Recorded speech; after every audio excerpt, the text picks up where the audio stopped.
Hello, I'm Isaac Heath Martinez, and welcome to Isaac's Haunted Beard. Hey, do you remember the first Blu-ray you ever got? I do. The first Blu-ray film I ever got was Stanley Kubrick's adaptation of Stephen King's novel The Shining, starring Jack Nicholson and Shelley Duvall, from 1980. I love this film. I think this is a perfect film. Not just a perfect horror film, but a perfect film. This video is my shiny tribute to The Shining. Let's talk about some things about The Shining that make it so shiny. First of all, I love the trailer. The trailer for The Shining is magnificent. It is a single shot of the elevators in the Overlook Hotel with their doors closed.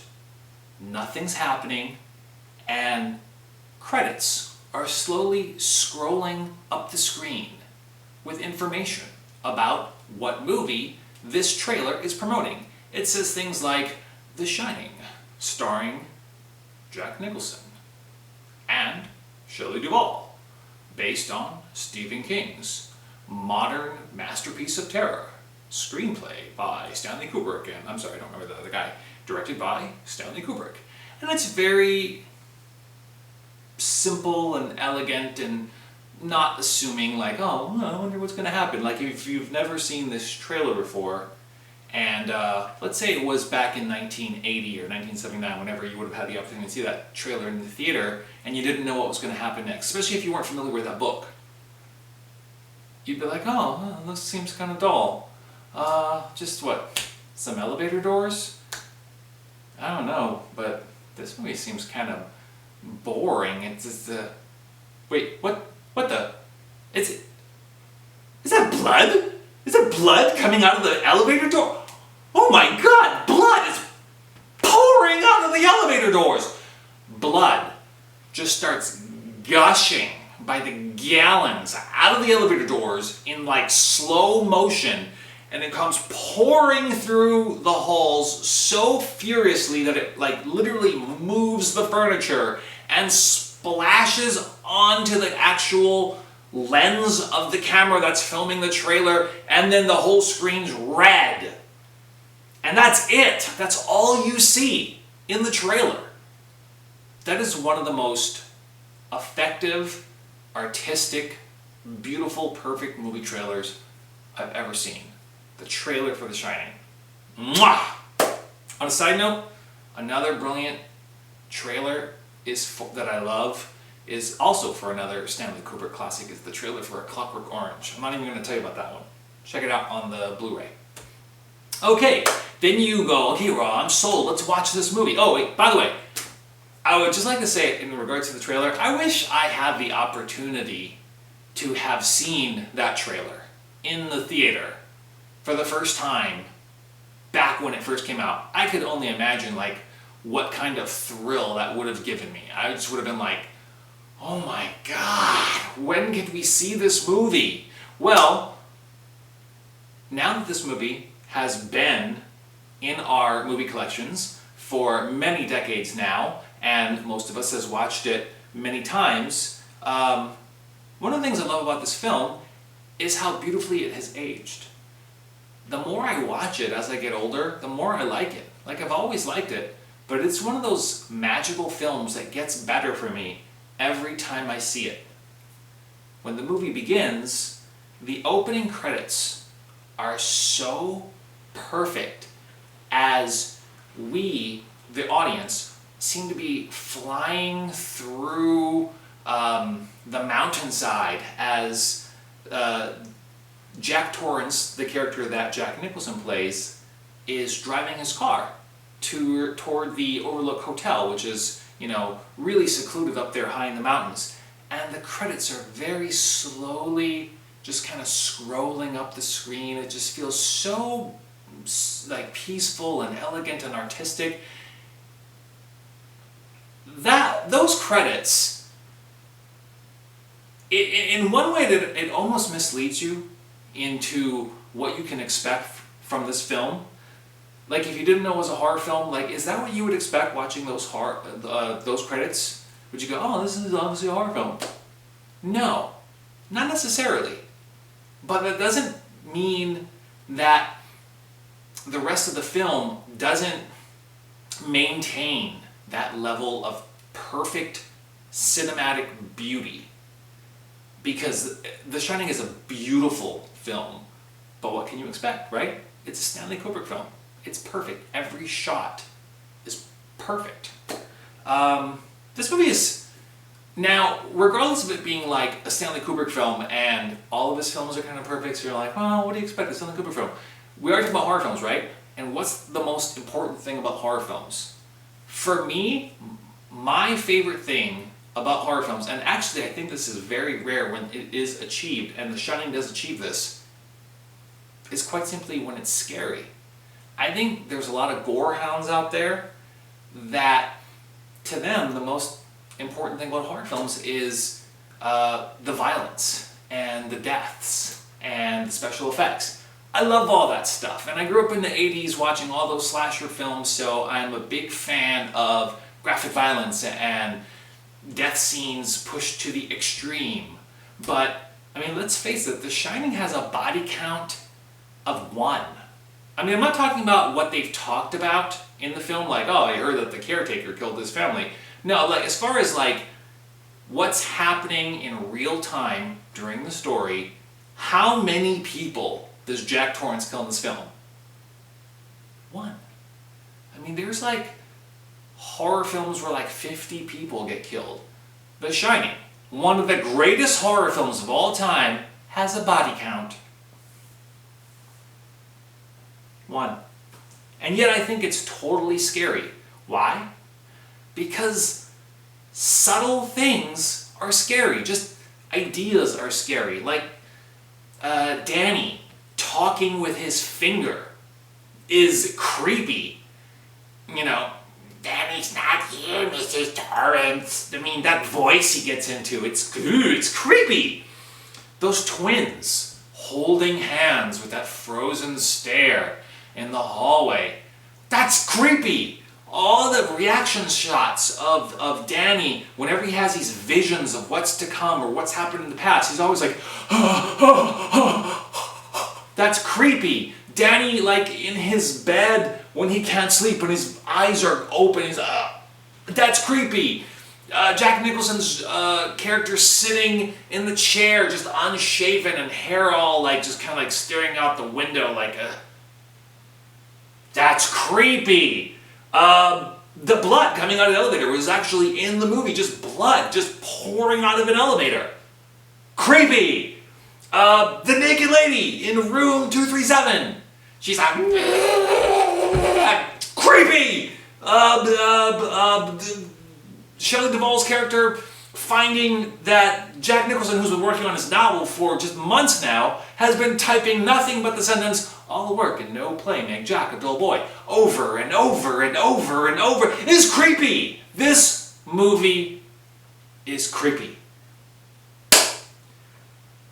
As an adult, I don't get scared. So when I watch this movie, I don't actually feel fear. But I feel jealous of people who do, because I can imagine how exciting that must be. To watch a movie and have it scare you.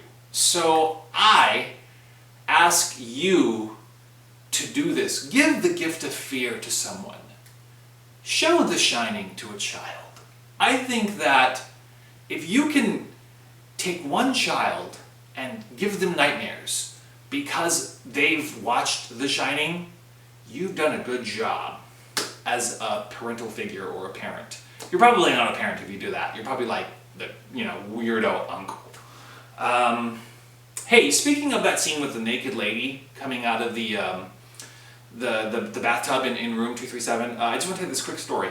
I was talking to a friend of mine, like this was a long time ago, and we were talking about that scene. And what I always thought really funny was, I remember when I was younger, when you were a young boy, seeing nudity in films is like finding money. It's like gold, it's like treasure. And then you share this information with your friends, like, oh, have you seen that movie? You know, whatever movie has lots of nudity. Have you seen Porky's? You know, oh man, you gotta see it. There's all these naked ladies in it. So you seek these movies out on cable or at the video store, and I was just thinking, what if, you know, no matter how many of these movies you've seen with nudity, there has to be a moment in your life where you haven't seen anything yet. You know you want to, but you haven't seen anything yet. So you're seeking this out because it's so challenging to find nudity when you are under 18. And then what if the first time you ever saw nudity in a film, what if it was The Shining? Wouldn't that just ruin nudity for you? And then what if you were a jerk friend who knew that about his buddy, like, yo, he's seeking out this moment where he gets to see a naked lady in a movie. He's like, oh, you want to see a movie with like a really hot chick in it? See The Shining. And you're like, yeah, all right. And he's like ready to see the naked lady come out of the bathtub. And, you know, and she does. And at first she seems okay. And then Jack Nicholson's all kissing her. And then he looks in the mirror and she's all like slimy and scabby, and then she's all decomposed, like body corpsey, naked lady, flabby, and then he's like, oh, he's walking backwards, and she starts coming after him, and he's like, and like, gah! That would just turn me off of naked ladies forever. Like, what if that's what, and then it so wrecks your brain that that's what you think of when you think of naked ladies. So the next time someone says, hey, you want to see this hot movie, it's got naked ladies, and you'd be like, no more naked ladies! Okay, there's my naked ladies. Right. Hey, speaking of naked ladies, Scatman Crothers plays a character in the film called Dick Halloran. And I just want to give a shout out to Scatman Crothers and that scene where he's in his room in Miami, and he's got a picture above his television of this naked black woman with this huge afro above his TV, and then it cuts to him on his bed like watching TV, and above his bed there's this other picture in a frame of this like naked black lady with a huge afro. I love that scene. I love those pictures. They're sexy, but they're funny. I don't know. Is it the afros? Is it because he has two? It's like not enough just to have one, but he's got two. One on both sides, no matter where he looks, there they are, naked ladies. So those pictures are awesome to me. I wish I had those. Not so much because they're naked ladies, because you can find naked lady pictures anywhere, but those, if you put that on your wall, you'll be like, is that the naked lady from The Shining that Scatman Crothers has in his room? Anyway, that'd be really cool. Hey, you know that iconic scene where Jack Nicholson breaks through the door with the axe and goes, here's Johnny? It just occurred to me today that there's this whole generation of people who probably watched The Shining for the first time this year that doesn't recognize that reference because they have no relationship with it. So here's a quick history lesson for you kids. The Tonight Show, hosted by Jimmy Fallon, wasn't always hosted by Jimmy Fallon.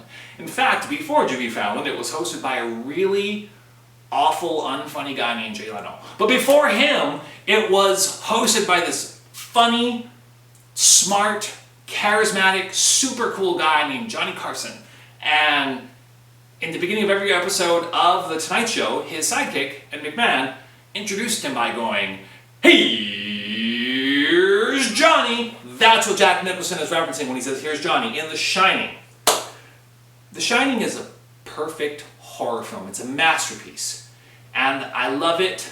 And lately I've been watching some horror films on Netflix, like some newer ones, and some of the newer horror films are not so good. They're mediocre, or sometimes they're just awful. And I feel like if you have the opportunity to make a horror film, that in itself is a gift. If you have the money to make a film, if you have a group of people who agree to participate in making your film, bringing your vision to the screen, don't waste that. If you are a filmmaker and you're going to make a horror film, do yourself a favor. Watch a movie like The Shining and go, is the story that I'm going to tell even half as good or a quarter as good as The Shining? And if it's not, try harder. Or maybe you're not qualified to make a movie, or just make a different story, or just don't make a bad film just because you have the opportunity to make a film. Because that's a waste of everyone's time. Because your movie will exist in the same universe that The Shining exists. And I could very easily look at your film and go, seriously, dude? Have you seen The Shining? Why would you even commit to making that film if you haven't seen this film?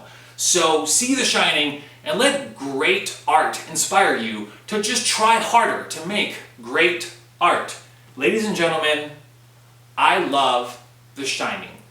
If you don't have this in your collection, you should. Subscribe to this channel on YouTube. Follow Isaac's Haunted Bee at Isaac Haunted Bee on Twitter, and subscribe to isaacshauntedbeer.blogspot.com and read all my blogs about movies and stuff. Thanks for spending time with me, kids. Bye-bye!